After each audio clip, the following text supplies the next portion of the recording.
प्राणनाथ गोबिंद है। कृपा निधान जगत गुरु,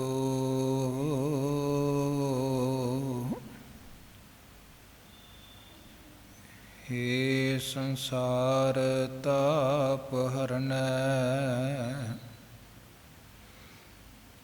करुणा मैं सब दुख हरो। हे संसार ताप हरनै,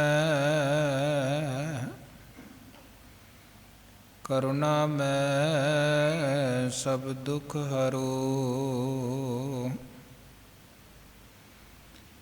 हे शरण जोग दयालै, दीनानाथ मया करो।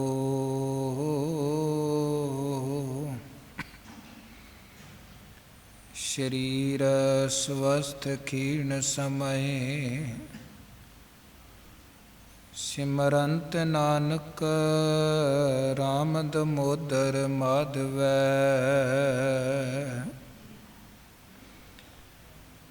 शरीर स्वस्थ क्षीण समय, सिमरंत नानक राम दमोदर माधवै।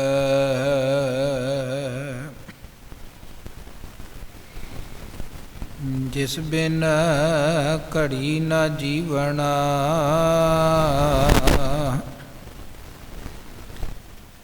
विसरै सरै न बिंद। तिस स्यों क्यों मन रुसीयै, जिसै हमारी चिंद। तिस स्यों क्यों मन रुसीयै,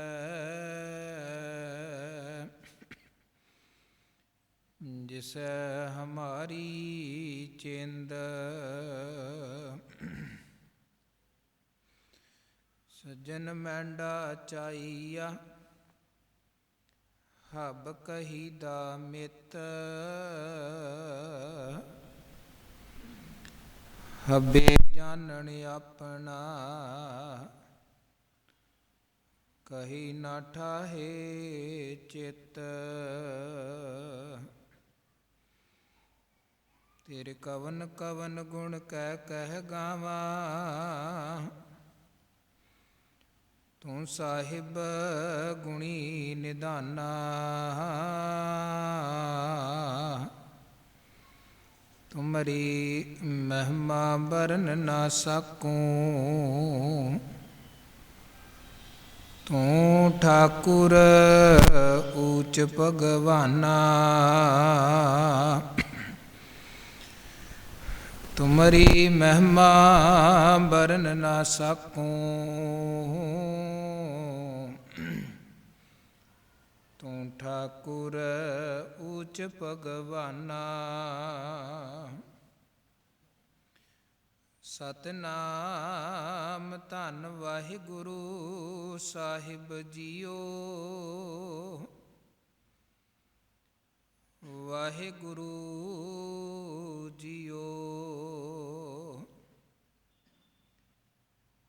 कतिक कर्म कमावणे,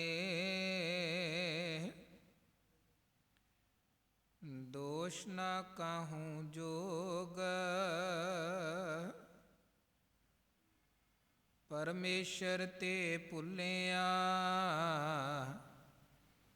व्यापन सबे रोग। कतिक कर्म कमावणे, दोष न काहूँ जोग। परमेश्वर ते भुलिया, व्यापन सबे रोग। विमुख होए राम ते, ਲੱਗਣ ਜਨਮ ਵਿਜੋਗ, ਖਿਨ ਮੈਂ ਕੌੜੇ ਹੋਏ ਗਏ, ਜਿਤੜੇ ਮਾਇਆ ਭੋਗ। ਵਿੱਚ ਨਾ ਕੋਈ ਕਰ ਸਕੈ, ਕਿਸ ਥੈ ਰੋਵੈ ਰੋਜ। ਕੀਤਾ ਕਿਛੂ ਨਾ ਹੋਵਈ, ਲਿਖਿਆ ਧੁਰ ਸੰਜੋਗ। ਵਡਭਾਗੀ ਮੇਰਾ ਪ੍ਰਭ ਮਿਲੈ, ਤਾਂ ਉਤਰੈ ਸਭ ਬਿਯੋਗ। ਨਾਨਕ ਕਉ ਪ੍ਰਭ ਰਾਖ ਲੇ, ਮੇਰੇ ਸਾਹਿਬ ਬੰਦੀ ਮੋਚ। ਕਤਿਕ ਹੋਵੈ ਸਾਧ ਸੰਗ, ਬਿਨਸੈ ਸਭੇ ਸੋਚ। ਨਾਨਕ ਕੋ ਪ੍ਰਭ ਰਾਖ ਲੇ, ਮੇਰੇ ਸਾਹਿਬ ਬੰਦੀ ਮੋਚ। ਕਤਿਕ ਹੋਵੈ ਸਾਧ ਸੰਗ, ਬਿਨਸੈ ਸਭੇ ਸੋਚ।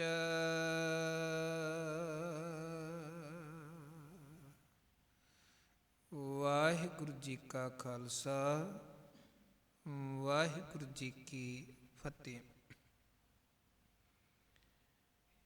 ਜੁਗੋ ਜੁਗ ਅਟਲ ਸਤਿਗੁਰੂ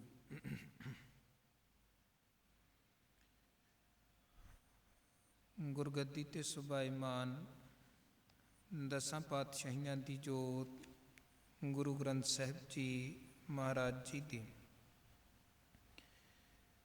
ਪਾਵਨ ਪਵਿੱਤਰ ਹਜ਼ੂਰੀ ਵਿਖੇ ਜੁੜ ਬੈਠੀ ਗੁਰੂ ਰੂਪ ਸਾਧ ਸੰਗਤ, ਗੁਰੂ ਸਾਹਿਬ ਜੀ ਨੇ ਰਹਿਮਤਾਂ ਬਖਸ਼ਿਸ਼ਾਂ ਵਰਤਾਈਆਂ ਹਨ। ਆਪਣੀ ਪਾਵਨ ਹਜ਼ੂਰੀ ਦੀ ਦਾਤ, ਚਰਨ ਸ਼ਰਨ ਦੀ ਦਾਤ, ਗੋਦ ਦੀ ਦਾਤ ਬਖਸ਼ੀ ਔਰ ਗੁਰੂ ਗੋਦ ਦਾ ਆਨੰਦ ਮਾਣਦੇ ਹੋਏ ਰਾਤਰੀ ਤੇ ਇਹਨਾਂ ਸੱਜੇ ਹੋਏ ਦੀਵਾਨਾਂ ਦੀ ਹਾਜ਼ਰੀ ਭਰਦੇ ਹੋਏ ਗੁਰੂ ਘਰ ਦੇ ਕੀਰਤਨੀਆਂ ਪਾਸੋਂ ਪਾਵਨ ਬਾਣੀ ਦੇ ਸ਼ਬਦ ਕੀਰਤਨ ਪਿਆਰ ਸਹਿਤ ਸਤਿਕਾਰ ਸਹਿਤ ਰੋਜ਼ਾਨਾ ਦੀ ਤਰ੍ਹਾਂ ਆਪ ਜੀ ਨੇ ਸ਼ਰਵਣ ਕੀਤੇ ਉਪਰੰਤ ਪੰਚਮ ਗੁਰੂ, ਸ਼ਹੀਦਾਂ ਦੇ ਸਰਤਾਜ, ਬਾਣੀ ਦੇ ਜਹਾਜ਼, ਨਿਮਰਤਾ ਸ਼ਾਂਤੀ ਦੇ ਪੁੰਜ, ਪ੍ਰਤੱਖ ਹਰ ਗੁਰੂ ਅਰਜਨ ਦੇਵ ਜੀ ਮਹਾਰਾਜ ਜੀ ਦੀ ਪਾਕ ਪਾਵਨ ਰਸਨਾ ਤੋਂ ਉਚਾਰਨ ਕੀਤੇ ਹੋਏ 12 ਮਾਹ ਬਾਣੀ ਦੇ ਅੰਮ੍ਰਿਤਮਈ ਬਚਨਾਂ ਦਾ ਪਾਠ ਸ਼ਰਵਣ ਕੀਤਾ ਹੈ। 12 ਮਾਹ ਬਾਣੀ ਦਾ ਇਹ 8ਵਾਂ ਸ਼ਬਦ ਹੈ, 9ਵਾਂ ਸ਼ਬਦ ਹੈ, 9 ਨੰਬਰ ਪੌੜੀ ਹੈ ਔਰ ਦੇਸੀ ਮਹੀਨਿਆਂ ਦੀ ਲੜੀ ਮੁਤਾਬਕ ਕੱਤਕ ਦਾ ਮਹੀਨਾ 8ਵਾਂ ਮਹੀਨਾ ਹੈ।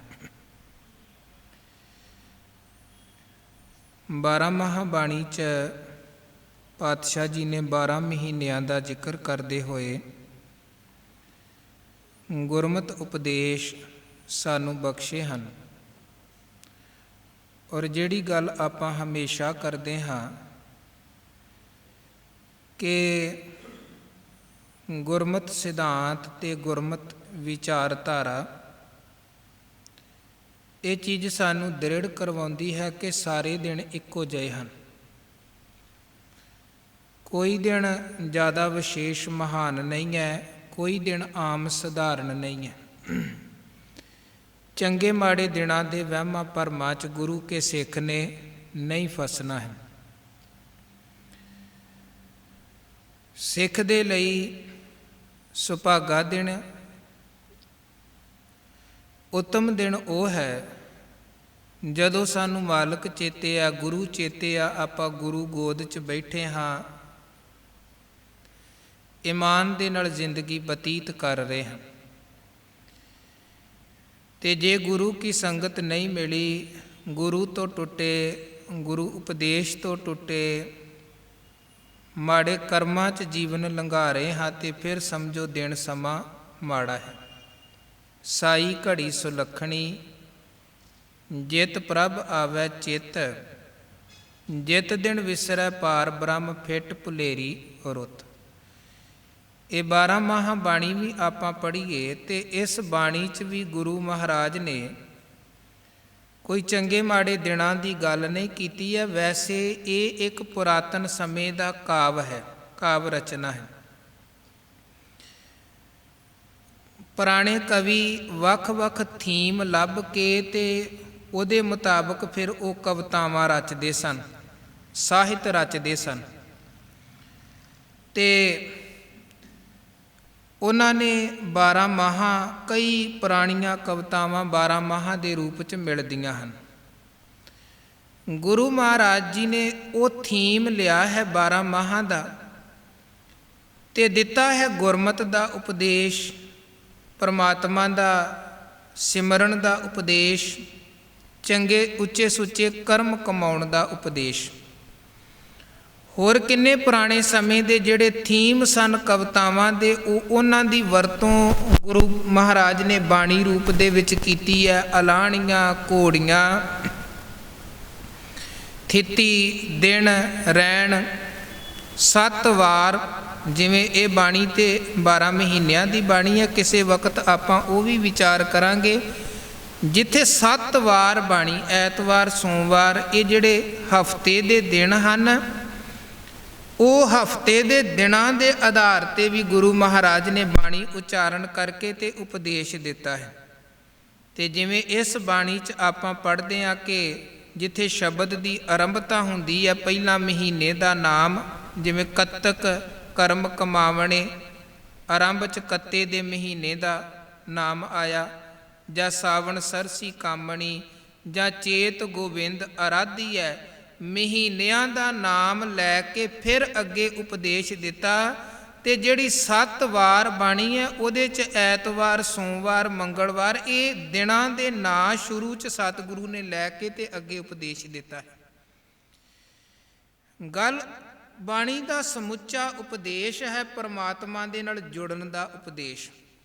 ਕਿਵ ਸਚਿਆਰਾਂ ਹੋਈ ਹੈ, ਇਹ ਸਿਧਾਂਤ ਦੀ ਅੱਗੇ ਸਮੁੱਚੀ ਬਾਣੀ ਨੇ ਵਿਆਖਿਆ ਕੀਤੀ ਹੈ ਕਿ ਅਸੀਂ ਸਚਿਆਰ ਕਿੱਦਾਂ ਬਣੀਏ, ਰੱਬ ਜੀ ਤੱਕ ਪਹੁੰਚਣ ਦੇ ਯੋਗ ਕਿੱਦਾਂ ਬਣੀਏ। 12 ਮਾਹ ਬਾਣੀ ਦਾ ਕੋਈ ਵੀ ਸ਼ਬਦ ਆਪਾਂ ਪੜ੍ਹ ਲਈਏ, ਹਰ ਸ਼ਬਦ 'ਚ ਗੁਰੂ ਨੇ ਪਰਮੇਸ਼ਰ ਦੇ ਨਾਲ ਜੁੜਨ ਦੀ ਗੱਲ ਕੀਤੀ ਹੈ। ਚੇਤ ਗੋਬਿੰਦ ਅਰਾਧੀ ਹੈ, ਹੋਵੇ ਆਨੰਦ ਘਣਾ। ਚੇਤ ਦਾ ਮਹੀਨਾ, ਮਹਾਰਾਜ ਗੋਬਿੰਦ ਪਰਮਾਤਮਾ ਨੂੰ ਆਰਾਧਨ ਦਾ ਉਪਦੇਸ਼ ਦਿੰਦੇ ਹਨ। ਇਸੇ ਤਰ੍ਹਾਂ ਇਹ ਲੜੀ ਅੱਗੇ ਤੋਂ ਅੱਗੇ ਚੱਲਦੀ ਹੈ, ਤੇ ਹਰ ਮਹੀਨੇ 'ਚ ਹਰ ਜੇਠ ਜੁੜਨ ਦਾ ਲੋਹੜੀ ਹੈ, ਜਿਸ ਅੱਗੇ ਸਭ ਨਿਵਨ। ਜੇਠ 'ਚ ਵੀ ਮਹਾਰਾਜ ਕਹਿੰਦੇ ਉਸ ਅਕਾਲ ਪੁਰਖ ਅੱਗੇ ਝੁਕ, ਜਿਹਦੇ ਅੱਗੇ ਸਾਰੀ ਕਾਇਨਾਤ ਝੁਕ ਰਹੀ ਹੈ। ਜੇ ਆਸਾੜ ਮਹੀਨਾ, ਹਾੜ ਦਾ ਮਹੀਨਾ ਆਇਆ, ਗੁਰੂ ਨੇ ਫਿਰ ਉੱਥੇ ਗੱਲ ਕੀਤੀ, ਆਸਾੜ ਤਪੰਦਾ ਤਿਸ ਲੱਗੈ ਹਰ ਨਾ ਜਿੰਨਾ ਪਾਸ। ਜਾਂ ਮਹਾਰਾਜ ਨੇ ਕਹਿ ਦਿੱਤਾ, ਆਸਾੜ ਸੁਹੰਦਾ ਤਿਸ ਲੱਗੈ ਜਿਸ ਮਨ ਹਰ ਚਰਨ ਨਿਵਾਸ। ਉੱਥੇ ਵੀ ਰੱਬ ਦੇ ਨਾਲ ਜੁੜਨ ਦੀ ਸਿੱਖਿਆ। ਅੱਜ ਕੱਤਕ ਮਹੀਨੇ ਦੀ ਆਰੰਭਤਾ ਹੋਈ, ਤੇ ਕੱਤਕ ਦੀ ਗੱਲ ਕਰਦਿਆਂ ਵੀ ਗੁਰੂ ਨੇ ਪਰਮੇਸ਼ਰ ਦੇ ਨਾਲ ਜੁੜਨ ਦੀ ਗੱਲ ਕੀਤੀ, ਤੇ ਪਰਮੇਸ਼ਰ ਤੋਂ ਟੁੱਟ ਕੇ ਕੀ ਬਣਦਾ ਹੈ ਉਹ ਚੀਜ਼ ਸਾਡੇ ਸਾਹਮਣੇ ਰੱਖੀ ਹੈ। ਬਹੁਤ ਗਹਿਰਾ, ਬਹੁਤ ਉੱਤਮ ਉਪਦੇਸ਼ ਹੈ ਇਸ ਸ਼ਬਦ ਅੰਦਰ। ਮਹਾਰਾਜ ਫਰਮਾਨ ਕਰਦੇ ਹਨ, ਕੱਤਕ ਕਰਮ ਕਮਾਵਣੇ, ਦੋਸ਼ ਨਾ ਕਾਹੂ ਜੋਗ। ਕਰਮ ਅਸੀਂ ਕਮਾਉਂਦੇ ਹਾਂ, ਤੇ ਕੋਈ ਵੀ ਜਦੋਂ ਕੰਮ ਕੀਤਾ ਜਾਵੇ, ਉਹ ਕੰਮ ਜਾਂ ਤੇ ਪੂਰਾ ਹੋਵੇਗਾ ਜਾਂ ਅਧੂਰਾ ਰਹਿ ਜਾਏਗਾ। ਕਿਸੇ ਵੀ ਐਕਸ਼ਨ ਤੋਂ ਬਾਅਦ ਉਹਦਾ ਰਿਜ਼ਲਟ ਸਾਹਮਣੇ ਆਉਂਦਾ ਹੈ। ਉਹ ਰਿਜ਼ਲਟ ਚੰਗਾ ਵੀ ਹੋ ਸਕਦਾ ਹੈ, ਉਹ ਰਿਜ਼ਲਟ ਸਾਡੀ ਇੱਛਾ ਆਸ ਮੁਤਾਬਕ ਨਹੀਂ ਵੀ ਹੋ ਸਕਦਾ, ਮਾੜਾ ਵੀ ਹੋ ਸਕਦਾ ਹੈ। ਜ਼ਿਮੀਂਦਾਰ ਫਸਲ ਬੀਜਦਾ ਹੈ, ਚੰਗੀ ਵੀ ਹੋ ਸਕਦੀ ਹੈ, ਮਾੜੀ ਵੀ ਹੋ ਸਕਦੀ ਹੈ। ਬੱਚਾ ਹੈ, ਸਕੂਲ ਜਾਂਦਾ, ਪੜ੍ਹਾਈ ਕਰਦਾ, ਇਮਤਿਹਾਨ ਦਿੰਦਾ ਹੈ, ਪਾਸ ਵੀ ਹੋ ਸਕਦਾ ਹੈ, ਫੇਲ ਵੀ ਹੋ ਸਕਦਾ ਹੈ, ਕੁਝ ਵੀ ਹੋ ਸਕਦਾ ਹੈ। ਮਹਾਰਾਜ ਕਹਿੰਦੇ ਮਨੁੱਖ ਹੁਣ ਕਰਮ ਕਮਾਉਂਦਾ ਹੈ, ਦੋ ਪੱਖ, ਜੇ ਤੇ ਉਹਦਾ ਨਤੀਜਾ ਬਿਹਤਰ ਆਇਆ ਹੈ ਤੇ ਫਿਰ ਮਨੁੱਖ ਆਪਣੇ ਆਪ ਨੂੰ ਸਲਾਹੁੰਦਾ ਹੈ, ਮੇਰੀ ਮਿਹਨਤ, ਮੇਰਾ ਉਦਮ, ਮੇਰਾ ਯਤਨ, ਤਾਂ ਇਹ ਸਫਲਤਾ ਮਿਲੀ ਹੈ।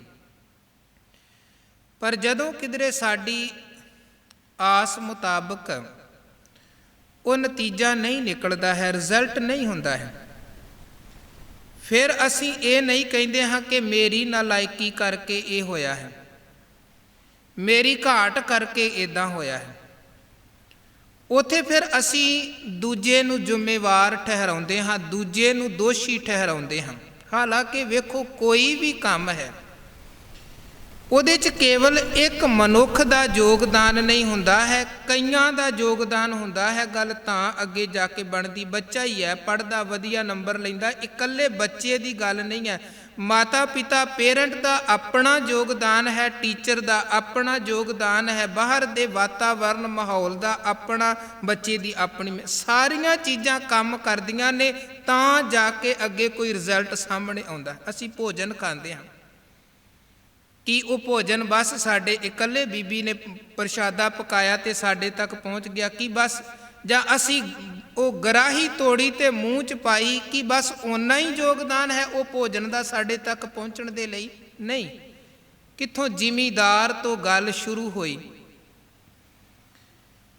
ਖੇਤ ਵਾਹਿਆ ਗਿਆ, ਬੀਜ ਬੀਜਿਆ ਗਿਆ, ਸੰਭਾਲ ਕੀਤੀ ਗਈ, ਫਿਰ ਵੱਢਿਆ ਗਿਆ, ਫਸਲ ਨੂੰ ਗਾਹਿਆ ਗਿਆ, ਵੇਚਿਆ ਗਿਆ। ਅੱਗੇ ਕਿੰਨੇ ਤਰ੍ਹਾਂ ਦੇ ਪ੍ਰੋਸੀਜਰ ਤੋਂ ਉਹ ਚੀਜ਼ ਲੰਘਦਿਆਂ ਫਿਰ ਜਾ ਕੇ ਉਹ ਭੋਜਨ ਸਾਡੇ ਮੁੱਖ ਤੱਕ ਪਹੁੰਚਦਾ ਹੈ। ਕੇਵਲ ਇੱਕ ਦਾ ਯੋਗਦਾਨ ਨਹੀਂ, ਕਈਆਂ ਦਾ ਯੋਗਦਾਨ ਹੈ, ਕਈਆਂ ਦਾ ਯੋਗਦਾਨ ਹੁੰਦਾ ਹੈ, ਲਾਭ ਦੇ ਵਿੱਚ ਵੀ ਤੇ ਨੁਕਸਾਨ ਦੇ ਵਿੱਚ ਵੀ। ਪਰ ਜਦੋਂ ਲਾਭ ਹੁੰਦਾ ਹੈ ਉੱਥੇ ਅਸੀਂ ਕਹਿੰਦੇ ਹਾਂ, ਹਾਂ ਮੇਰਾ ਯੋਗਦਾਨ ਮੈਂ ਕੀਤਾ ਹੈ, ਮੈਂ ਕੀਤਾ ਹੈ। ਤੇ ਜਦੋਂ ਕੋਈ ਨੁਕਸਾਨ ਹੋਵੇ ਫਿਰ ਅਸੀਂ ਦੂਜੇ ਨੂੰ ਜ਼ਿੰਮੇਵਾਰ। ਮਹਾਰਾਜ ਇਸ ਸ਼ਬਦ ਦੇ ਰਾਹੀਂ ਸਾਨੂੰ ਇਹ ਸਮਝਾ ਰਹੇ ਨੇ ਕਿ ਜਿਹੜਾ ਇੱਕ ਦੂਜੇ ਤੇ ਅਸੀਂ ਬਲੇਮ ਲਗਾਉਂਦੇ ਹਾਂ, ਉਹ ਨਹੀਂ ਲਗਾਉਣਾ। ਆਪਣੀ ਜ਼ਿੰਮੇਵਾਰੀ ਸਮਝੋ ਕਿ ਮੇਰਾ ਇਹਦੇ 'ਚ ਕੀ ਜ਼ਿੰਮੇਵਾਰੀ ਸੀ, ਮੇਰਾ ਕੀ ਯੋਗਦਾਨ ਸੀ। ਹੁਣ ਜਿਵੇਂ ਆ ਬਿਮਾਰੀ ਫੈਲੀ ਕੋਵਿਡ ਦੀ, ਕਰੋਨਾ ਦੀ, ਕੀ ਹੋ ਰਿਹਾ ਹੈ? ਚਾਈਨਾ ਵਾਲੇ ਕਹਿ ਰਹੇ ਜੀ ਅਮਰੀਕਾ ਵਾਲੇ ਇੱਥੇ ਆਏ ਸਨ ਵੁਹਾਨ, ਉਹਨਾਂ ਨੇ ਕੋਈ ਸ਼ਰਾਰਤ ਕੀਤੀ, ਇੱਥੇ ਕੋਈ ਇੱਦਾਂ ਦਾ ਵਾਇਰਸ ਛੱਡ ਦਿੱਤਾ, ਬਿਮਾਰੀ ਫੈਲ ਗਈ। ਅਮਰੀਕਾ ਵਾਲੇ ਕਹਿੰਦੇ ਚਾਈਨਾ ਕਰਕੇ। ਬਲੇਮ ਗੇਮ, ਇੱਕ ਦੂਜੇ ਨੂੰ। ਅਸੀਂ ਵੇਂਦੇ ਰਾਜਨੀਤੀ 'ਚ ਸਰਕਾਰਾਂ ਕੀ ਕਰਦੀਆਂ ਨੇ। ਇੱਕ ਸਰਕਾਰ ਆਈ, ਉਹ ਕਹਿੰਦੀ ਹੈ ਜੀ ਅਸੀਂ ਤਾਂ ਕਰਨਾ ਚਾਹੁੰਦੇ ਹਾਂ, ਪਰ ਜਿਹੜੇ ਸਾਡੇ ਤੋਂ ਪਹਿਲਾਂ ਆਏ ਸਨ ਉਹ ਨੁਕਸਾਨ ਹੀ ਇੰਨਾ ਜ਼ਿਆਦਾ ਕਰਕੇ ਗਏ ਨੇ ਕਿ ਅਸੀਂ ਕੀ ਕਰੀਏ, ਚਾਹੁੰਦਿਆਂ ਹੋਇਆਂ ਵੀ ਚੰਗਾ ਨਹੀਂ ਕਰ ਪਾ ਰਹੇ। ਉਸ ਤੋਂ ਬਾਅਦ ਦੂਜਾ ਆਉਂਦਾ, ਉਹ ਪਹਿਲੇ ਤੇ ਬਲੇਮ। ਇਹੀ ਚੀਜ਼ ਲਗਾਤਾਰ ਚੱਲੀ ਜਾਂਦੀ ਹੈ। ਬਸ ਇੱਕ ਦੂਜੇ ਤੇ ਬਲੇਮ ਲਗਾਈ ਜਾਓ। ਆਪਾਂ ਵੇਂਦੇ ਟੀਵੀ ਤੇ ਬਹਿਸਾਂ ਚੱਲਦੀਆਂ ਨੇ, ਕੀ ਆ ਇੱਕ ਦੂਜੇ ਤੇ, ਬਸ ਉਹਨੇ ਕੁਝ ਨਹੀਂ ਕੀਤਾ ਜੀ, ਉਹ ਦੂਜੇ ਤੇ। ਗੁਰੂ ਮਹਾਰਾਜ ਕਹਿੰਦੇ ਤੂੰ ਆਪਣੀ ਜ਼ਿੰਮੇਵਾਰੀ ਦੱਸ ਕੇ ਤੂੰ ਆਪਣੀ ਜ਼ਿੰਮੇਵਾਰੀ ਕੀ ਨਿਭਾਈ ਹੈ। ਦੱਦਾ ਦੋਸ਼ ਨਾ ਦੇਉ ਕਿਸੈ, ਦੋਸ਼ ਕਰਮਾ ਆਪਣਿਆ, ਜੋ ਮੈਂ ਕੀਆ ਸੋ ਮੈਂ ਪਾਇਆ, ਦੋਸ਼ ਨਾ ਦੀਜੈ ਅਵਰਜਨ। ਪਾਣੀ ਦਾ ਗਿਲਾਸ ਹੱਥ 'ਚ ਬੰਦੇ ਨੇ ਫੜਿਆ, ਲੈ ਕੇ ਜਾ ਰਿਹਾ ਹੈ, ਠੋਕਰ ਲੱਗੀ, ਪਾਣੀ ਡੁੱਲ ਗਿਆ। ਇੱਕਦਮ ਚਲਾਇਆ ਕਿ ਆਹ ਚੀਜ਼ ਇੱਥੇ ਕਿੰਨੇ ਰੱਖੀ ਸੀ ਜਿਹਦੇ ਨਾਲ ਮੈਨੂੰ ਠੋਕਰ ਲੱਗੀ, ਠੇਡਾ ਲੱਗਿਆ ਤੇ ਮੈਂ ਡਿੱਗ ਪਿਆ ਤੇ ਪਾਣੀ ਡੁੱਲ ਗਿਆ। ਠੀਕ ਹੈ, ਉਹ ਚੀਜ਼ ਕਿਸੇ ਨੇ ਰਸਤੇ 'ਚ ਰੱਖੀ, ਨਹੀਂ ਰੱਖਣੀ ਚਾਹੀਦੀ ਸੀ। ਕੀ ਇਕੱਲਾ ਉਹਦਾ ਹੀ ਦੋਸ਼ ਹੈ? ਤੂੰ ਚੱਲ ਰਿਹਾ ਸੀ, ਤੈਨੂੰ ਧਿਆਨ ਨਾਲ ਵੇਖ ਕੇ ਨਹੀਂ ਸੀ ਚੱਲਣਾ ਚਾਹੀਦਾ? ਕਿ ਤੇਰੀ, ਮਹਾਰਾਜ ਕਹਿੰਦੇ ਤੇਰੀ ਆਪਣੀ ਕੋਈ ਜ਼ਿੰਮੇਵਾਰੀ ਨਹੀਂ ਹੈ, ਬਸ ਦੂਜੇ ਤੇ ਬਲੇਮ, ਦੂਜੇ ਤੇ ਦੋਸ਼। ਨਹੀਂ, ਮਹਾਰਾਜ ਕਹਿੰਦੇ ਇਹ ਚੀਜ਼ ਨਹੀਂ ਚੱਲੇਗੀ। ਦੋਸ਼ ਕਰਮਾਂ ਆਪਣਿਆਂ ਜੇ ਤੂੰ ਸਕਸੈਸ ਦਾ, ਲਾਭ ਦਾ ਕਹਿੰਦਾ ਹੈ ਕਿ ਉਹ ਮੈਂ ਸਾਰਾ ਕੁਝ ਕਰਨ ਵਾਲਾ ਹਾਂ, ਤੇ ਜੇ ਨੁਕਸਾਨ ਹੁੰਦਾ ਹੈ ਉਹਦਾ ਵੀ ਜ਼ਿੰਮੇਵਾਰ ਤੂੰ ਹੈ। ਜ਼ਿੰਮੇਵਾਰੀ ਲੈਣੀ ਸਿੱਖ, ਜ਼ਿੰਮੇਵਾਰੀ ਲੈਣੀ ਸਿੱਖ। ਕਤਕ ਕਰਮ ਕਮਾਵਣੇ ਦੋਸ਼ ਨਾ ਕਾਹੂ ਜੋਗ, ਪਰਮੇਸ਼ਰ ਤੇ ਭੁੱਲਿਆ ਵਿਆਪਣ ਸਭੇ ਰੋਗ। ਮਹਾਰਾਜ ਕਹਿੰਦੇ ਜੇ ਤੇਰੇ ਜੀਵਨ 'ਚ ਦੁੱਖ ਹੈ, ਰੋਗ ਹੈ, ਪਰੇਸ਼ਾਨੀ ਹੈ, ਉਹਦਾ ਜ਼ਿੰਮੇਵਾਰ ਤੂੰ ਹੈ, ਤੂੰ ਜ਼ਿੰਮੇਵਾਰ ਹੈ। ਕਾਰਨ ਕੀ ਹੈ? ਪਰਮੇਸ਼ਰ ਨੂੰ ਤੂੰ ਭੁਲਾਇਆ, ਨਿਰੰਕਾਰ ਨੂੰ ਤੂੰ ਵਿਸਾਰਿਆ, ਤੇ ਨਿਰੰਕਾਰ ਨੂੰ ਵਿਸਾਰਨ ਕਰਕੇ ਹੀ ਤੇਰੇ ਜੀਵਨ ਅੰਦਰ ਦੁੱਖ ਆਏ, ਰੋਗ ਆਏ। ਕਿਉਂਕਿ ਇੱਕ ਹੈ ਸਾਡੇ ਸਰੀਰ ਤੇ ਲੱਗਣ ਵਾਲੇ ਦੁੱਖ ਤੇ ਰੋਗ, ਇੱਕ ਹੈ ਸਾਡੇ ਮਨ ਤੇ ਲੱਗਣ ਵਾਲੇ ਦੁੱਖ ਤੇ ਸੋਗ ਵਿਜੋਗ। ਅਸਲ 'ਚ ਠੀਕ ਹੈ ਸਰੀਰ ਤੇ ਇੱਕ ਤੇ ਹੁੰਦੇ ਹਨ, ਬਾਹਰ ਦੇ ਹਾਦਸੇ ਆਦਿਕ ਹੋ ਗਏ, ਕੋਈ ਸੰਕਟ, ਕੋਈ ਐਕਸੀਡੈਂਟ ਹੋ ਗਿਆ, ਸਰੀਰ ਤੇ ਕੋਈ ਦੁੱਖ ਤਕਲੀਫ ਆਈ। ਇਹਦੇ ਤੋਂ ਬਿਨਾਂ ਬਹੁਤ ਸਾਰੀਆਂ ਬਿਮਾਰੀਆਂ ਐਸੀਆਂ ਹਨ ਜਿਨ੍ਹਾਂ ਦਾ ਅਸਲ ਦੇ ਵਿੱਚ ਕਾਰਨ ਮਨ ਹੁੰਦਾ ਹੈ। ਮਨ ਕਾਰਨ ਹੁੰਦਾ ਹੈ। ਹਾਰਟ ਅਟੈਕ ਮਨੁੱਖ ਨੂੰ ਹੁੰਦਾ ਹੈ, ਉਹਦੇ ਪਿੱਛੇ ਕਾਰਨ ਕੀ ਹੈ? ਅੰਦਰ ਬਹੁਤ ਜ਼ਿਆਦਾ ਚਿੰਤਾ ਵੱਧ ਗਈ, ਡਿਪਰੈਸ਼ਨ ਬਹੁਤ ਜ਼ਿਆਦਾ ਵੱਧ ਗਿਆ। ਉਹ ਚਿੰਤਾਵਾਂ ਦਾ ਬੋਝ ਹੁਣ ਮਨ ਚੁੱਕ ਨਹੀਂ ਪਾ ਰਿਹਾ ਹੈ। ਜਿਵੇਂ ਬਾਹਰੀ ਤੌਰ 'ਤੇ ਤਨ ਹੈ, ਸਾਡਾ ਸਰੀਰ ਹੈ, ਹਰ ਮਨੁੱਖ ਦੇ ਸਰੀਰ ਦੇ ਅੰਦਰ ਭਾਰ ਚੁੱਕਣ ਦੀ ਇੱਕ ਲਿਮਟ ਹੈ। ਉਸ ਲਿਮਟ ਮੁਤਾਬਕ ਅਸੀਂ ਭਾਰ ਚੁੱਕ ਸਕਦੇ ਹਾਂ। ਉਦੋਂ ਵੱਧ ਭਾਰ ਸਾਡੇ ਸਿਰ ਤੇ ਰੱਖ ਦਵੇ ਕੋਈ ਤੇ ਅਸੀਂ ਚੁੱਕ ਨਹੀਂ ਸਕਦੇ, ਬੰਦਾ ਡਿੱਗ ਜਾਏਗਾ, ਨਹੀਂ ਸੰਭਾਲ ਸਕੇਗਾ। ਇਸੇ ਤਰ੍ਹਾਂ ਮਨ ਦੀ ਵੀ ਇੱਕ ਲਿਮਟ ਹੈ। ਮਨ ਕਿੰਨਾ ਕੁ ਬੋਝ ਚੁੱਕ ਸਕਦਾ ਹੈ, ਉੱਥੋਂ ਕੁ ਤੱਕ ਮਨ ਤੇ ਬੋਝ ਪਵੇ ਮਨ ਚੁੱਕ ਲੈਂਦਾ ਹੈ। ਪਰ ਜਦੋਂ ਮਨ ਦੀ ਸਮਰੱਥਾ ਤੋਂ ਬਹੁਤਾ ਬੋਝ, ਬਹੁਤਾ ਭਾਰ ਮਨ ਤੇ ਚਿੰਤਾਵਾਂ ਦਾ, ਪਰੇਸ਼ਾਨੀਆਂ ਦਾ, ਕਾਰੋਬਾਰ ਦਾ, ਦੁਨੀਆਦਾਰੀ ਦਾ ਪੈਂਦਾ ਹੈ, ਫਿਰ ਉਹ ਚੀਜ਼ ਮਨ ਸੰਭਾਲ ਨਹੀਂ ਪਾਉਂਦਾ ਹੈ। ਤੇ ਜਦੋਂ ਉਹ ਚੀਜ਼ ਮਨ ਸੰਭਾਲ ਨਹੀਂ ਪਾਉਂਦਾ ਹੈ, ਫਿਰ ਉਹਦਾ ਅਸਰ ਪ੍ਰਭਾਵ ਤਨ ਤੇ ਪੈਂਦਾ ਹੈ, ਤਨ ਤੇ। ਵੈਸੇ ਅਮਰੀਕਾ ਆਦਿਕ ਦੇਸ਼ਾਂ ਦੇ ਵਿੱਚ ਉਹ ਕਹਿੰਦੇ ਹਨ ਕਿ ਜਿਹੜੇ ਮਨੁੱਖ ਨੂੰ 45-50 ਵਰ੍ਹਿਆਂ ਦੀ ਉਮਰ ਤੱਕ ਹਾਰਟ ਅਟੈਕ ਨਹੀਂ ਆਇਆ, ਸਮਝੋ ਉਸ ਬੰਦੇ ਨੇ ਕੀਤਾ ਹੀ ਕੁਝ ਨਹੀਂ ਹੈ। ਉਹਨੇ ਕੋਈ ਆਪਣੇ ਬ੍ਰੇਨ ਤੇ, ਆਪਣੇ ਮਾਈਂਡ ਤੇ, ਹਾਰਟ ਤੇ ਕੋਈ ਜ਼ੋਰ ਪਾ ਕੇ ਕੋਈ ਕੰਮ ਹੀ ਨਹੀਂ ਕੀਤਾ ਹੈ। ਉਹ ਸਫਲ ਪਰਸਨ ਹੀ ਨਹੀਂ ਹੈ ਜਿਹਨੂੰ ਹਾਰਟ ਅਟੈਕ ਨਹੀਂ ਆਇਆ, ਜਿਹਨੇ ਕੋਈ ਜ਼ੋਰ ਆਪਣੇ ਆਪ ਤੇ ਪਾਇਆ ਹੀ ਨਹੀਂ ਹੈ। ਜਿਹਨੇ ਆਪਣੇ ਆਪ ਤੇ ਜ਼ੋਰ ਪਾਇਆ ਹੋਵੇਗਾ ਉਹਨੂੰ ਹੀ ਫਿਰ ਇੱਦਾਂ ਦੀ ਕੋਈ ਤਕਲੀਫ ਹੋਵੇਗੀ। ਮਹਾਰਾਜ ਸੱਚੇ ਪਾਤਸ਼ਾਹ ਕਹਿੰਦੇ ਇਹ ਵੇਖ ਬਰੀਕੀ, ਤੇਰੇ ਸਰੀਰ ਦੇ ਦੁੱਖਾਂ ਦੀ ਜੜ ਵੀ ਤੇਰਾ ਅੰਦਰ ਤੇਰੀ ਮਾਨਸਿਕਤਾ ਹੈ। ਤੇ ਅੱਜ ਦੇ ਸਮੇਂ 'ਚ ਵੇਖੋ ਇਲਾਜ ਦੇ ਕਿੰਨੇ ਤਰ੍ਹਾਂ ਦੇ ਸਾਧਨ ਹਨ, ਐਲੋਪੈਥੀ, ਹੋਮੋਪੈਥੀ, ਆਯੁਰਵੈਦਿਕ। ਇਹਦੇ ਤੋਂ ਬਿਨਾਂ ਨਾਲ ਦੀ ਨਾਲ ਕਈ ਵਾਰ ਕੀ ਹੁੰਦਾ ਹੈ, ਬਹੁਤ ਸਾਰੇ ਐਸੇ ਡਾਕਟਰ ਆਦਿਕ ਜਾਂ ਹੋਰ ਐਸੀਆਂ ਸੰਸਥਾਵਾਂ ਬਣ ਚੁੱਕੀਆਂ ਹਨ ਜਿੱਥੇ ਕੇਵਲ ਮਨੁੱਖ ਦੇ ਨਾਲ ਗੱਲਾਂ ਬਾਤਾਂ ਹੀ ਕੀਤੀਆਂ ਜਾਂਦੀਆਂ ਹਨ, ਤੇ ਉਹਦੇ ਅੰਦਰ ਦੀਆਂ ਜਿਹੜੀਆਂ ਚਿੰਤਾਵਾਂ ਜਿਹਦਾ ਬੰਦੇ ਨੂੰ ਆਪ ਵੀ ਪਤਾ ਨਹੀਂ ਹੁੰਦਾ ਹੈ, ਉਹ ਫਿਰ ਬਾਹਰ ਕੱਢੀਆਂ ਜਾਂਦੀਆਂ ਹਨ। ਕਿ ਕਾਰਨ ਕੀ ਹੈ? ਕਾਉਂਸਲਿੰਗ ਜਿਹੜੀ ਕੀਤੀ ਜਾਂਦੀ ਹੈ, ਕਿਉਂ ਇਹ ਬਾਹਰ ਦੀਆਂ? ਕਈ ਵਾਰ ਸਰੀਰ ਦੇ ਬਹੁਤ ਸਾਰੇ ਰੋਗ ਦੁੱਖ ਐਸੇ ਹੁੰਦੇ ਨੇ ਜਿਨ੍ਹਾਂ ਦੀ ਜੜ ਮਨ ਅੰਦਰ ਕੋਈ ਪਰੇਸ਼ਾਨੀ ਬਣ ਕੇ ਬੈਠੀ ਹੈ, ਬਾਹਰੋਂ ਬੰਦਾ ਦਵਾਈਆਂ ਖਾਈ ਜਾਂਦਾ, ਫਰਕ ਕੋਈ ਨਹੀਂ। ਕਾਰਨ ਕੀ ਹੈ? ਉਹ ਚੀਜ਼ ਦਾ ਸੰਬੰਧ ਕੇਵਲ ਸਰੀਰ ਦੇ ਨਾਲ ਨਹੀਂ, ਉਹਦਾ ਸੰਬੰਧ ਤੇ ਅੱਗੇ ਮਨ ਦੇ ਨਾਲ ਸੀ।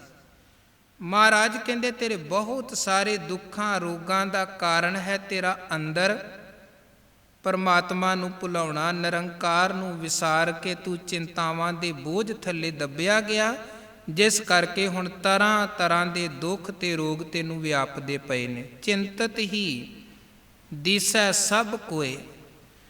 ਮਹਾਰਾਜ ਕਹਿੰਦੇ ਅਸੀਂ ਵੇਂਦੇ ਹਾਂ ਤੇ ਇੱਦਾਂ ਲੱਗਦਾ ਹੈ ਹਰ ਬੰਦਾ ਚਿੰਤਾਵਾਂ ਦੀਆਂ ਪੰਡਾਂ ਦੇ ਵਿੱਚ ਫਸਿਆ ਪਿਆ ਹੈ। ਇਹ ਸੱਚ ਹੈ, ਭਾਵੇਂ ਹਸਪਤਾਲ ਸਰੀਰ ਦੇ ਰੋਗੀਆਂ ਦੇ ਨਾਲ ਭਰੇ ਪਏ ਨੇ, ਪਰ ਸੱਚ ਇਹ ਹੈ ਉਹਨੇ ਸਰੀਰ ਦੇ ਇੱਥੇ ਰੋਗੀ ਨਹੀਂ ਹਨ ਜਿੰਨੇ ਮਾਨਸਿਕ ਰੋਗੀ इस धरती ते घूम रहे हैं। मानसिक रोगी साडे अपने पंजाब पता नहीं किन्ने मानसिक रोगी जिहड़े तरह तरह के वहमां भरमां दे विच फसे पए ने कि शायद आ भरम कीतियां सुख है, शायद आ कर्म कीतियां सुख है। वो दिनां वारां नूं चंगा ते माड़ा मिथ के बैठे ने। किन्नियां किन्नियां मुंदरियां उंगलां च पाईयां ने, पता नहीं ये मुंदरी पाया आ ग्रह टल जाएगा, आ मुंदरी पाया आ ग्रह टल जाएगा। कौन हन वो मानसिक रोगी? साडे देश च पता नहीं किन्ना अरबां दा कारोबार निंबू ते वो 2-3 मिर्चां जड़ियां टंगियां होंदियां ते किदां वो सवेरे सवेरे सैकलां ते टंग के ते दुकानां ते बन्नदे ने जाके। की है उहदे नाल की होएगा? पर एक मानसिकता, एक वहम, वो वहम दे विच लोक फसे पए ने, गरसे पए हन। इसे नूं गुरु कहंदे जिधर भी असी वेखदे हां ये वरतारा वरत रिहा है। चिंतत ही दिसै सब कोए। सारे लोग चिंतावां च, डिप्रैशन च, परेशानियां च फसे ने ते सोचदे ने शायद ये इदां दे वहम भरम कर्म करांगे असी चिंता तो बाहर निकल जावांगे। पर गुरु ने एक तरीका दस्सिया, कहंदे चेतै एक तही सुख होई। एक अकाल पुरख नूं चेते करो, ओनू चेते करन दे नाल जीवन च सुख बनेगा। आ बाहर दे वहमां भरमां ने कोई सुख नहीं जे देना। दुख की जड़ की है? पिछे भी एक दिन आपां गल कीती सी। कई बार आपां परेशान हो जाते हैं जी, डॉक्टर टेस्ट ही लिखी जाते, टेस्ट ही लिखी जाते हैं, पर उन्होंने जिन्नी देर तक बीमारी का पता नहीं लगता बीमारी की है, वो कहते ने इलाज की करिए। इसे तरह महाराज कहते तू पहला अपनी बीमारी नूं पछाण। रोग दारू दोवें बुझै तां वैद सुजान। महाराज कहते सियाणा वैद वो है जिहड़ा बीमारी नूं भी समझदा है, जिहड़ा इलाज भी जानदा है। ते हुण साडी बीमारी की है?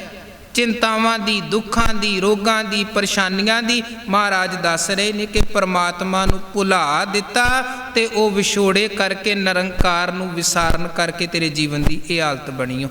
परमेश्वर ते भुलिया व्यापन सभे रोग। वेमुख होए राम ते लगन जन्म विजोग। जिहड़े मालक तो टुट गए, ये फिर एक बार टुटन तो बाद कई बार बड़ा समा लंघ जाता है। बड़ा समा आपां इतिहास चों भाई मूले की साखी पढ़ते हैं। गुरु नानक महाराज ये सियालकोट नगर 2 वारी गए सन। पहली बारी पीर हमजा गौंस इत्थे बैठा सी हठ धार के, जी मैं ये नगर बर्बाद कर देना है, चलिया मैं कट रहा हाँ। ते गुरु महाराज गए नगर च हाहाकार मची पई सी। लोग परेशान सन कि साडा बनेगा की? जे फकीर दी तपस्या पूरी हो गई, चलीहा उहदा पूरा हो गया, किधरे असी बर्बाद ही ना हो जाइए। एक ते महाराज ने उन्हां लोगां नूं समझाया कि इदां इहो जे लोगां दे इदां दे भरमां दे नाल कुछ नहीं हुंदा, तुसीं चिंता ना करो। दूजे नंबर ते महाराज वो पीर हमजा गौस नूं कहण लगे, पीरां फकीरां दा काम वसाउणा हुंदा है, उजाड़ना नहीं हुंदा। तू काहदा फकीर है जिहड़ा पिंड उजाड़न ते बैठा है? मैं उजाड़ा पा देना है। ये कहण लगा जी ये लोग उजड़ने ही चाहिए हैं, क्योंकि ये सारे का सारा नगर झूठियां दा नगर है, इत्थे एक भी बंदा सच्चा नहीं है। हजूर कहण लगे नहीं, फिर ये तेरा भुलेखा ही। हाँ इन्ना हो सकता कि झूठियां की गिणती बहुती होवे, सच्चे थोड़े होण, पर किसी जगह ते भी इदां नहीं हुंदा कि सारे झूठे ही होण ते सच्चा कोई ना होवे। हर जगह ते चंगे लोग भी हुंदे ने, माड़े लोग भी हुंदे ने, परिवारां अंदर भी, समाज अंदर भी, पिंडां अंदर भी, कौमां दे अंदर भी, हर जगह ते। जे दिन रात जुल्म कमाउण वाला औरंगजेब मुसलमान धर्म दे विच है, ते गनी खां नबी खां वर्गे, पीर भीखन खां वर्गे, साईं मियाँ मीर वर्गे दरवेश फकीर भी हैं। हर धर्म अंदर साडे कौम अंदर किहड़ा चंगियां ते माड़ियां दी गिणती घट, हर जगह ते। गुरु बाबा जी कहण लगे इदां नहीं है, तू कवें कि सारे ही माड़े हैं, असीं ये नहीं मानते हैं। वेख लेंदे हाँ जी कि नगर सारे ही इक्को जिहे हैं जां कोई सच नूं जानन वाला भी है। महाराज ने फिर भाई मरदाने नूं भेजिया सी, एक पैसे दा सच, एक पैसे दा झूठ खरीद के लियाओ। भाई मरदाना जी गए, ਤੇ ਕਈਆਂ ਜਗ੍ਹਾ ਤੇ ਫਿਰੇ ਲੋਕ ਸਮਝ ਹੀ ਨਹੀਂ ਸਕੇ ਕਿ ਸੱਚ ਤੇ ਝੂਠ ਕੀ ਹੁੰਦਾ ਹੈ। ਪਰ ਭਾਈ ਮੂਲੇ ਨੇ ਉਹ ਕਹਿੰਦੇ ਪੈਸੇ ਲਏ ਤੇ ਕਾਗਜ਼ ਤੇ ਲਿਖ ਦਿੱਤਾ ਸੀ, ਜਿਉਣਾ ਸੱਚ, ਮਰਨਾ ਝੂਠ। ਮਹਾਰਾਜ ਨੇ ਉਹ ਕਾਗਜ਼ ਵਿਖਾਇਆ, ਹਮਜਾ ਗੌਸ ਨੂੰ, ਵੇਖ ਤੂੰ ਕਹਿੰਦਾ ਕੋਈ ਸੱਚ ਸਮਝਣ ਵਾਲਾ ਨਹੀਂ ਹੈ, ਇੱਥੇ ਵੀ ਐਸੇ ਲੋਕ ਮੌਜੂਦ ਹਨ ਜਿਨ੍ਹਾਂ ਨੂੰ ਪਤਾ ਹੈ ਜਿਉਣਾ ਸੱਚ, ਮਰਨਾ ਝੂਠ। ਉਹ ਫਿਰ ਭਾਈ ਮੂਲਾ ਗੁਰੂ ਮਹਾਰਾਜ ਜੀ ਦੀ ਸ਼ਰਨ 'ਚ ਆਇਆ। 2-2.5 ਮਹੀਨੇ ਮਹਾਰਾਜ ਜੀ ਦੀ ਸੰਗਤ ਉਹਨੇ ਕੀਤੀ। ਫਿਰ ਸਤਿਗੁਰੂ ਉੱਥੋਂ ਅੱਗੇ ਗਏ, ਮੂਲੇ ਨੂੰ ਕਿਹਾ ਤੂੰ ਹੁਣ ਆਪਣਾ ਕਾਰੋਬਾਰ ਕਰ। ਦੁਬਾਰਾ ਫਿਰ ਗੁਰੂ ਨਾਨਕ ਮਹਾਰਾਜ ਸੱਚੇ ਪਾਤਸ਼ਾਹ ਜਦੋਂ ਆਉਂਦੇ ਹਨ ਤੇ ਉਹ ਸਾਖੀ ਆਪ ਜਾਣਦੇ ਹੋ ਕਿ ਮਹਾਰਾਜ ਨੇ ਭਾਈ ਮੂਲੇ ਨੂੰ ਆਵਾਜ਼ ਮਾਰੀ, ਦਰਵਾਜ਼ਾ ਖੜਕਾਇਆ, ਪਰ ਅੱਗੋਂ ਅੱਜ ਮੂਲਾ ਨਹੀਂ ਆਵਾਜ਼ ਦਿੰਦਾ ਹੈ, ਮੂਲਾ ਨਹੀਂ ਬੋਲਿਆ ਹੈ। 1 ਵਾਰ 2 ਵਾਰ 3 ਵਾਰ ਗੁਰੂ ਸਾਹਿਬ ਨੇ ਕਿਹਾ, ਮੂਲੇ ਨੇ ਅੱਗੋਂ ਉੱਤਰ ਕੋਈ ਨਾ ਦਿੱਤਾ। ਮਹਾਰਾਜ ਸੱਚੇ ਪਾਤਸ਼ਾਹ ਤੇ ਚਲੇ ਗਏ। ਘਰ ਵਾਲੀ ਨੇ ਕਹਿ ਦਿੱਤਾ ਨਹੀਂ ਹਨ, ਘਰ ਨਹੀਂ ਹਨ। ਮਹਾਰਾਜ ਤੇ ਨਗਰ ਦੇ ਬਾਹਰ ਜਾ ਕੇ ਬੈਠੇ। ਇੱਧਰ ਮੂਲੇ ਨੂੰ ਸੱਪ ਲੜ ਗਿਆ। ਤੜਫਦੇ ਹੋਏ ਨੂੰ ਗੁਰੂ ਮਹਾਰਾਜ ਦੇ ਕੋਲ ਲੈ ਕੇ ਗਏ। ਕਈ ਕਹਿਣ ਲੱਗੇ ਜੀ ਸ਼ਾਇਦ ਇਸੇ ਕਰਕੇ ਮੂਲੇ ਨੂੰ ਸੱਪ ਲੜਿਆ ਕਿ ਇਹਨੇ ਗੁਰੂ ਨਾਨਕ ਦੀ ਆਵਾਜ਼ ਨਹੀਂ ਸੁਣੀ ਹੈ। ਪਰ ਗੁਰੂ ਨਾਨਕ ਮਹਾਰਾਜ ਕਹਿਣ ਲੱਗੇ ਐਸਾ ਨਹੀਂ ਹੈ। ਜੇ ਮੂਲਾ ਬੂਹਾ ਖੋਲ ਵੀ ਦਿੰਦਾ ਤੇ ਮੂਲੇ ਦੀ ਮੌਤ ਅੱਜ ਹੀ ਹੋਣੀ ਸੀ।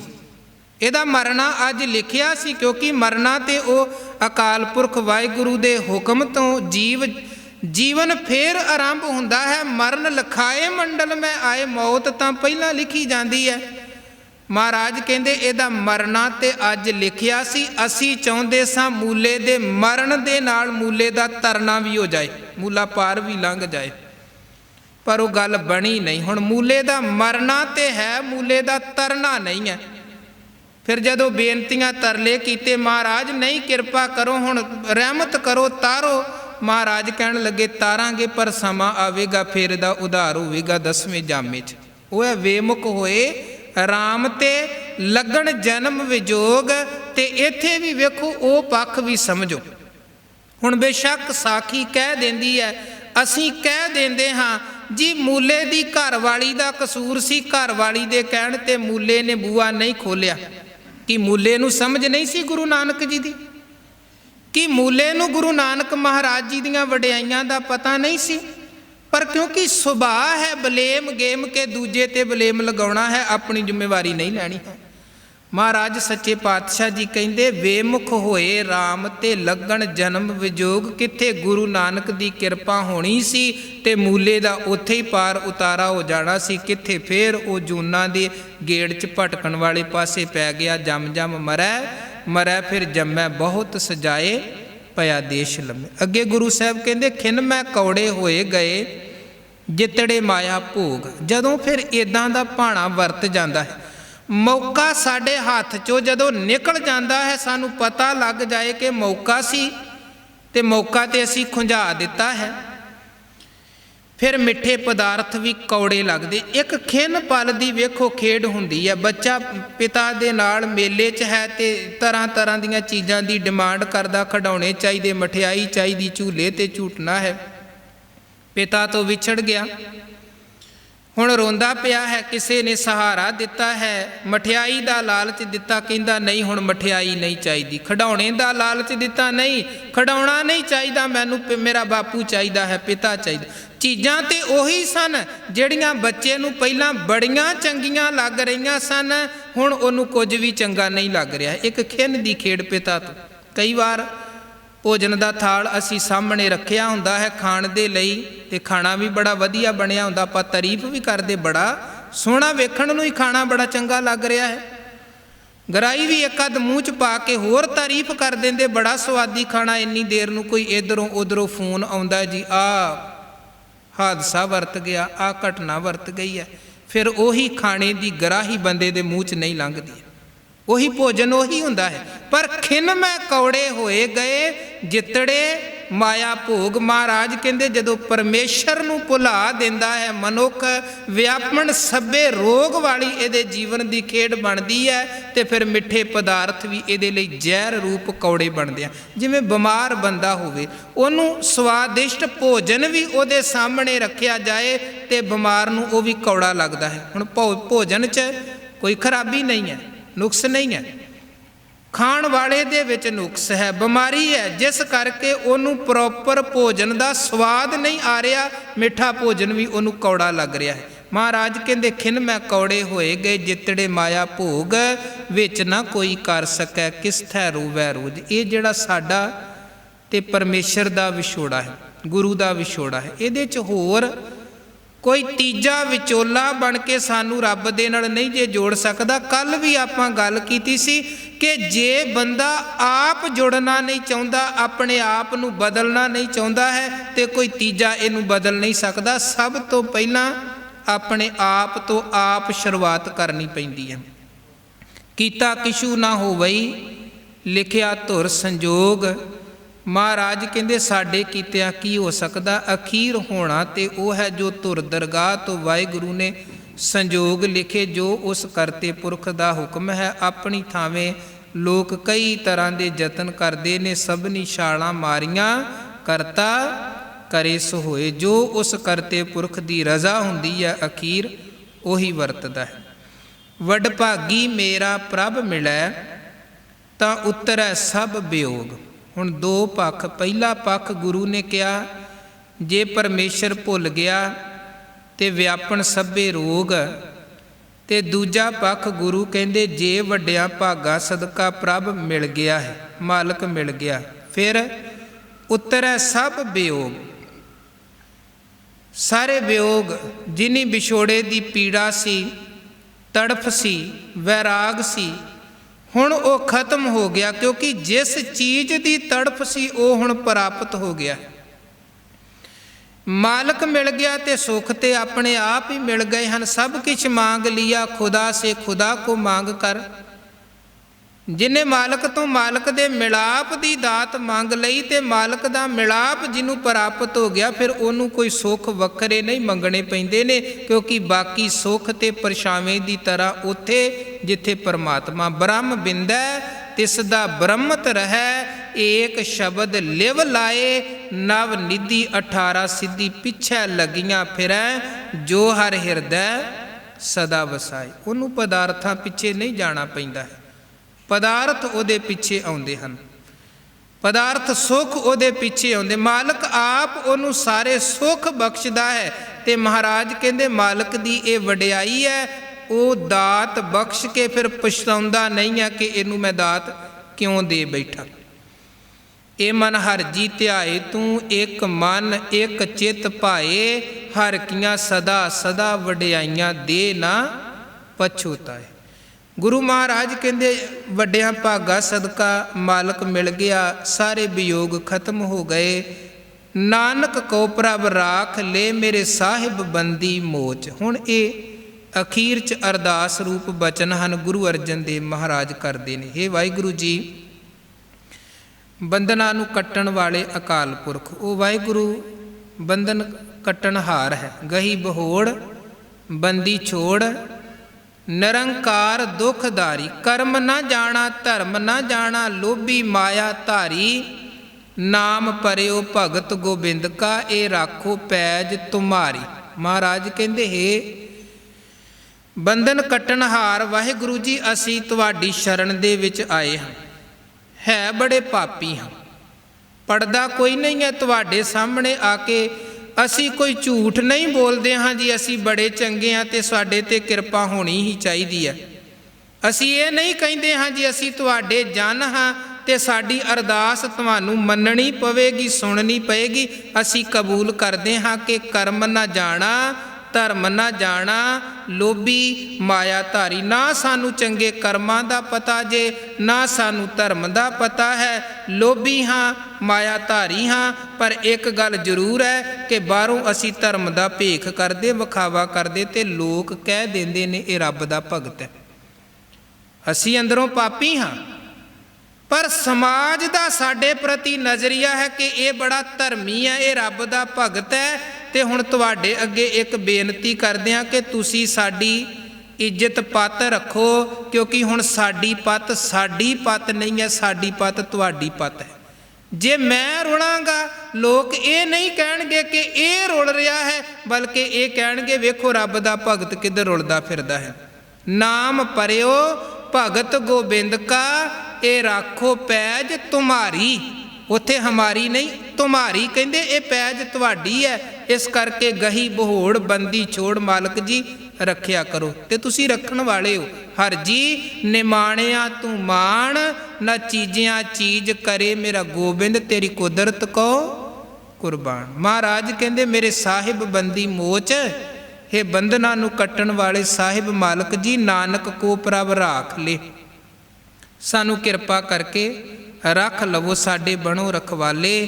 ਤੇ ਅਖੀਰਲੀ ਪੰਕਤੀ 'ਚ ਹਜ਼ੂਰ ਫਰਮਾਨ ਕਰਦੇ, ਕਤਿਕ ਹੋਵੈ ਸਾਧ ਸੰਗ ਬਿਨਸੈ ਸਭੇ ਸੋਚ। ਜੇ ਕੱਤਕ ਦੇ ਮਹੀਨੇ 'ਚ ਪ੍ਰਾਣੀ ਨੂੰ ਸਤ ਸੰਗਤ ਦੀ ਦਾਤ ਮਿਲ ਜਾਏ, ਜੇ ਆਪਾਂ ਸਤ ਸੰਗਤ ਦੇ ਧਾਰਨੀ ਬਣ ਜਾਈਏ, ਬਿਨਸੇ ਸਭੇ ਸੋਚ। ਸੋਚ ਸ਼ਬਦ ਗੁਰੂ ਗ੍ਰੰਥ ਸਾਹਿਬ ਜੀ 'ਚ ਕਈ ਅਰਥਾਂ 'ਚ ਆਉਂਦਾ ਹੈ। ਇੱਕ ਤੇ ਆਪਾਂ ਆਰੰਭ 'ਚ ਹੀ ਪੜ੍ਹਦੇ ਹਾਂ, ਸੋਚੈ ਸੋਚ ਨਾ ਹੋਵਈ ਜੇ ਸੋਚੀ ਲੱਖ ਵਾਰ। ਉੱਥੇ ਵੀ ਸੋਚ ਸ਼ਬਦ ਦਾ ਅਰਥ ਸੋਚਣ ਦੇ ਨਾਲ ਨਹੀਂ ਹੈ, ਉੱਥੇ ਆ ਸੋਚ ਰੱਖਣ ਦੇ ਨਾਲ। ਸੋਚੈ ਸੋਚ ਨਾ ਹੋਵਈ ਜੇ ਸੋਚੀ ਲੱਖ ਵਾਰ। ਜੇ ਮੈਂ ਲੱਖਾਂ ਵਾਰ ਵੀ ਤੀਰਥਾਂ ਤੇ ਜਾ ਕੇ ਸੋਚ ਰੱਖਾਂ, ਤੀਰਥਾਂ ਦਾ ਇਸ਼ਨਾਨ ਕਰਾਂ, ਤੇ ਇਹ ਬਾਹਰ ਦੇ ਸੋਚ ਰੱਖਣ ਦੇ ਨਾਲ ਅੰਦਰ ਦੀ ਸੁਚਮਤਾਈ ਪ੍ਰਾਪਤ ਨਹੀਂ ਹੋ ਸਕਦੀ ਹੈ। ਇੱਕ ਆਪਾਂ ਬਚਨ ਪੜ੍ਹਦੇ ਹਾਂ, ਸੋਚ ਕਰੈ ਦਿਨਸ ਅਰ ਰਾਤ ਮਨ ਕੀ ਮੈਲ ਨਾ ਤਨ ਤੇ ਜਾ। ਉੱਥੇ ਵੀ ਸੋਚ ਕਰੇ ਦਿਨ ਸਰ ਰਾਤ ਦਾ ਭਾਵ ਇਹ ਬੜੇ ਤੀਰਥਾਂ ਤੇ ਜਾ ਕੇ ਦਿਨ ਰਾਤ ਸੋਚ ਰੱਖਣ ਦਾ ਯਤਨ ਕਰਦਾ, ਪਰ ਉਹ ਨਾ ਅੰਦਰ ਦੀ ਮੈਲ ਮੁੱਕਦੀ ਹੈ ਨਾ ਬਾਹਰ ਦੀ ਮੈਲ। ਸੋਚ ਸ਼ਬਦ ਸੋਚ ਰੱਖਣ ਦੇ ਅਰਥਾਂ 'ਚ ਵੀ ਆਈ ਹੈ, ਔਰ ਸੋਚ ਸ਼ਬਦ ਸੋਚਣ ਦੇ ਅਰਥਾਂ 'ਚ ਵੀ ਆਉਂਦਾ ਹੈ। ਪਰ ਇੱਥੇ ਜਿਹੜਾ ਬਿਨਸੇ ਸਭੇ ਸੋਚ ਹੈ, ਸੋਚ ਦਾ ਮਤਲਬ ਹੈ ਚਿੰਤਾਵਾਂ, ਫਿਕਰ। ਗੁਰੂ ਸਾਹਿਬ ਕਹਿੰਦੇ ਤੂੰ ਸਤ ਸੰਗਤ 'ਚ ਜੁੜ, ਬਿਨਸੇ ਸਭੈ ਸੋਚ। ਤੇਰੇ ਜੀਵਨ ਦੀਆਂ ਸਾਰੀਆਂ ਚਿੰਤਾਵਾਂ ਗੁਰ ਸੰਗਤ 'ਚ ਜੁੜਨ ਸਦਕਾ ਮੁੱਕ ਜਾਣਗੀਆਂ। ਜਦੋਂ ਇੱਥੇ ਜੁੜੇਗਾ, ਗੁਰੂ ਕੇ ਸ਼ਬਦ ਦੇ ਨਾਲ ਜੁੜੇਗਾ, ਇੱਕ ਆਤਮਿਕ ਬਲ ਪ੍ਰਾਪਤ ਹੁੰਦਾ ਹੈ ਸਾਨੂੰ ਗੁਰੂ ਕੀ ਬਾਣੀ 'ਚੋਂ, ਗੁਰੂ ਕੇ ਸ਼ਬਦ 'ਚੋਂ। ਧੰਨ ਗੁਰੂ ਤੇਗ ਬਹਾਦਰ ਮਹਾਰਾਜ ਜੀ ਦੇ 2 ਸ਼ਲੋਕ ਆਪਾਂ ਪੜ੍ਹਦੇ ਹਾਂ। ਬਲ ਛੁੱਟ ਕੇ ਉਹ ਬੰਧਨ ਪਰੇ, ਕਛੂ ਨਾ ਹੋਤ ਉਪਾਏ।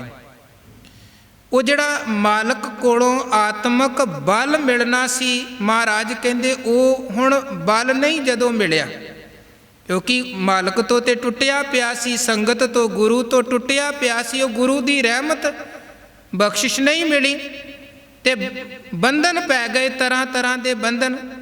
ਕਹੋ ਨਾਨਕ ਅਬ ਓਟ ਹਰ ਗੱਜ ਜਿਉ ਹੋ ਸਹਾਏ। ਫਿਰ ਅਰਦਾਸ ਕਰਦਾ, ਮਾਲਕ ਜੀ ਜਿਵੇਂ ਹਾਥੀ ਨੂੰ ਬਚਾਉਣ ਦੇ ਲਈ ਤੁਸੀਂ ਸਹਾਈ ਹੋਏ, ਕਿਰਪਾ ਕਰਕੇ ਮੇਰੇ ਤੇ ਵੀ ਸਹਾਈ ਹੋ। ਫਿਰ ਗੁਰੂ ਕਹਿੰਦੇ ਬਲ ਹੋਆ ਬੰਧਨ ਛੁਟੇ, ਸਭ ਕਿਛ ਹੋਤ ਉਪਾਏ। ਜਦੋਂ ਉਹ ਮਾਲਕ ਕੋਲੋਂ ਆਤਮਿਕ ਬਲ ਦੀ ਦਾਤ ਪ੍ਰਾਪਤ ਹੋਈ, ਫਿਰ ਬੰਧਨਾਂ ਤੋਂ ਖਲਾਸੀ ਮਿਲ ਗਈ। ਫਿਰ ਕੋਈ ਜੀਵਨ ਤੇ ਬੰਧਨ ਨਹੀਂ ਰਿਹਾ। ਤੇ ਬੰਧਨ ਕੱਟਣ ਵਾਲਾ ਵੇਖੋ ਕੇਵਲ ਇੱਕ ਅਕਾਲ ਪੁਰਖ ਹੈ। ਅਸੀਂ ਟੁੱਟੇ ਪਏ ਹਾਂ, ਟੂਟੀ ਗਾਂਢਨਹਾਰ ਗੋਪਾਲ, ਸਰਬ ਜੀਆਂ ਆਪੇ ਪ੍ਰਤਪਾਲ। ਸਾਨੂੰ ਚਿੰਤਾ ਹੁੰਦੀ ਹੈ ਆਪਣੀ, ਆਪਣੇ ਪਰਿਵਾਰ ਦੀ, ਆਪਣੇ ਸੰਬੰਧੀਆਂ ਦੀ, ਪਰ ਉਹ ਅਕਾਲ ਪੁਰਖ ਵਾਹਿਗੁਰੂ ਨੂੰ ਸਭ ਦੀ ਚਿੰਤਾ ਹੈ। ਸਗਲ ਕੀ ਚਿੰਤਾ ਜਿਸ ਮਨ ਮਾਹੇ, ਤਿਸ ਤੇ ਬਿਰਥਾ ਕੋਈ ਨਾਹੇ। ਰੇ ਮਨ ਮੇਰੇ ਸਦਾ ਹਰ ਜਾਪ, ਅਬਨਾਸ਼ੀ ਪ੍ਰਭ ਆਪੇ ਆਪ। ਮਹਾਰਾਜ ਕਹਿੰਦੇ ਹੈ ਮਨਾ ਉਸ ਵਾਹਿਗੁਰੂ ਨੂੰ ਜਪ ਜਿਹੜਾ ਅਬਨਾਸ਼ੀ ਹੈ, ਸਰਬ ਕਲਾ ਸਮਰੱਥ ਹੈ। ਤੇ ਉਹਨੂੰ ਜਪਣ ਧਿਆਉਣ ਦਾ ਸਭ ਤੋਂ ਉੱਤਮ ਅਸਥਾਨ ਕਿਹੜਾ ਹੈ? ਹਰ ਕੀਰਤ ਸਾਧ ਸੰਗਤ ਹੈ, ਸਿਰ ਕਰਮਨ ਕੇ ਕਰਮਾ। ਕਹੋ ਨਾਨਕ ਤਿਸ ਭਇਓ ਪ੍ਰਾਪਤ, ਜਿਸ ਪੁਰਬ ਲਿਖੇ ਕਾ ਲੈਣਾ। ਕੀਰਤੀ ਤੇ ਕਿਸੇ ਵੀ ਜਗ੍ਹਾ ਤੇ ਕਰੀਏ, ਵੇਖੋ ਰੱਬੀ ਵਡਿਆਈ ਤੇ ਰੱਬੀ ਵਡਿਆਈ ਹੈ। ਗੁਰਸਿੱਖ ਨੇ ਹਰ ਜਗ੍ਹਾ ਤੇ ਮਾਲਕ ਨੂੰ ਚੇਤੇ ਰੱਖਣਾ ਹੈ। ਇਹ ਸਾਡੇ ਗੁਰੂ ਮਹਾਰਾਜ ਜੀ ਨੇ ਸਾਨੂੰ ਇਹ ਸਿਖਾਇਆ ਹੈ ਕਿ ਹਾਥ ਪਾਉ ਕਰ ਕਾਮ ਸਭ ਚੀਤ ਨਿਰੰਜਨ ਨਾਲ। ਤੂੰ ਹੱਥਾਂ ਪੈਰਾਂ ਦੇ ਨਾਲ ਕਿਰਤ ਵੀ ਕਰ ਰਿਹਾ ਹੋਵੇ, ਤੈਨੂੰ ਕਰਤਾ ਉਦੋਂ ਵੀ ਚੇਤੇ ਹੋਵੇ। ਤੂੰ ਸਫ਼ਰ 'ਤੇ ਵੀ ਹੋਵੇਂ, ਮਾਰਗ ਚਲਤ ਹਰੈ ਹਰਿ ਗਾਓ, ਰਾਹ ਪੈਂਡੇ 'ਚ ਸਫ਼ਰ ਕਰਦਿਆਂ ਵੀ ਮਾਲਕ ਨੂੰ ਚੇਤੇ ਰੱਖ। ਤੂੰ ਘਰ ਦੇ ਕੰਮਾਂ ਕਾਰਾਂ 'ਚ ਹੱਸਦਾ ਖੇਡਦਾ ਕਾਰੋਬਾਰ ਕਰਦਾ ਵੀ ਗੁਰੂ ਰੱਬ ਦੇ ਨਾਲ ਜੁੜਿਆ ਹੋਵੇ। ਨਾਨਕ ਸਤਿਗੁਰ ਭੇਟਿਆ ਪੂਰੀ ਹੋਵੇ ਜੁਗਤ, ਹਸੰਦਿਆਂ ਖਲੰਦਿਆਂ ਪਹਿਨੰਦਿਆਂ ਖਵੰਦਿਆਂ ਵਿੱਚੇ ਹੋਵੇ ਮੁਕਤ। ਹਰ ਜਗ੍ਹਾ 'ਤੇ ਮਾਲਕ ਨੂੰ ਚੇਤੇ ਰੱਖਣਾ ਹੈ। ਪਰ ਇਹ ਸਤ ਸੰਗਤ ਉਹ ਅਸਥਾਨ ਹੈ ਜਿਹੜਾ ਸਾਡੇ ਲਈ ਕੀਰਤੀ ਇਬਾਦਤ ਗਾਹ ਹੈ, ਉੱਤਮ ਅਸਥਾਨ ਹੈ, ਜਿੱਥੇ ਜੁੜ ਕੇ ਸਾਨੂੰ ਆਤਮਿਕ ਬਲ ਮਿਲਦਾ ਹੈ, ਜਿੱਥੇ ਨਾ ਕੇਵਲ ਅਸੀਂ ਗੁਰੂ ਕੋਲੋਂ ਸਿੱਖਦੇ ਹਾਂ ਬਲਕਿ ਗੁਰੂ ਕੀ ਹਜ਼ੂਰੀ ਦੇ ਵਿੱਚ ਜੁੜੇ ਹੋਏ ਸਤ ਸੰਗੀਆਂ ਤੋਂ ਵੀ ਸਿੱਖਦੇ ਹਾਂ। ਇਸ ਕਰਕੇ ਮਹਾਰਾਜ ਕਹਿੰਦੇ ਖੋਜਤ ਖੋਜਤ ਸੁਣੀ ਇਹ ਸੋਏ, ਸਾਧ ਸੰਗਤ ਬਿਨ ਤਰਿਓ ਨਾ ਕੋਏ। ਤੇ ਗੁਰੂ ਅਰਜਨ ਦੇਵ ਮਹਾਰਾਜ ਕਹਿੰਦੇ ਕਤਿਕ ਹੋਵੇ ਸਾਧ ਸੰਗ ਬਿਨ ਸੇ ਸਭੇ ਸੋਚ। ਜਿਨ੍ਹਾਂ ਨੂੰ ਇਸ ਮਹੀਨੇ 'ਚ ਸਤ ਸੰਗਤ ਦੀ ਦਾਤ ਮਿਲ ਜਾਂਦੀ ਹੈ, ਗੁਰੂ ਕਿਰਪਾ ਸਦਕਾ, ਦਾਤੇ ਦੀ ਰਹਿਮਤ ਸਦਕਾ, ਉਹਨਾਂ ਦੇ ਜੀਵਨ ਦੀਆਂ ਚਿੰਤਾਵਾਂ ਫਿਕਰ ਤੇ ਸੰਸ਼ੇ ਮੁੱਕਦੇ ਨੇ। ਜਿਵੇਂ ਅੱਜ ਆਪਾਂ ਗੁਰੂ ਚਰਨਾਂ 'ਚ ਜੁੜੇ ਹਾਂ, ਯਤਨ ਕਰਨਾ ਹੈ ਲਗਾਤਾਰ ਹਮੇਸ਼ਾ ਇਸੇ ਤਰ੍ਹਾਂ ਗੁਰੂ ਗੋਦ ਗੁਰੂ ਚਰਨਾਂ 'ਚ ਜੁੜੇ ਰਹੀਏ। ਗੁਰੂ ਕੀਆਂ ਖੁਸ਼ੀਆਂ ਮਿਲਣ, ਦੁੱਖਾਂ ਰੋਗਾਂ ਸੋਗਾਂ ਤੋਂ ਮੁਕਤ ਹੋਈਏ, ਜੀਵਨ ਨੂੰ ਸਫਲ ਬਣਾਈਏ। ਇਹ ਲੋਕ ਸੁਖੀਏ ਪਰਲੋਕ ਸੁਹੇਲੇ, ਨਾਨਕ ਘਰ ਪ੍ਰਭ ਆਪੇ ਮੇਲੇ। ਇੰਨੀਆਂ ਬੇਨਤੀਆਂ ਪ੍ਰਵਾਨ ਕਰਨੀਆਂ ਜੀ। ਭੁੱਲਾਂ ਚੁੱਕਾਂ ਦੀ ਖਿਮਾ ਕਰਨੀ। ਫਤਿਹ ਪ੍ਰਵਾਨੋ। ਵਾਹਿਗੁਰੂ ਜੀ ਕਾ ਖਾਲਸਾ, ਵਾਹਿਗੁਰੂ ਜੀ ਕੀ ਫਤਿਹ।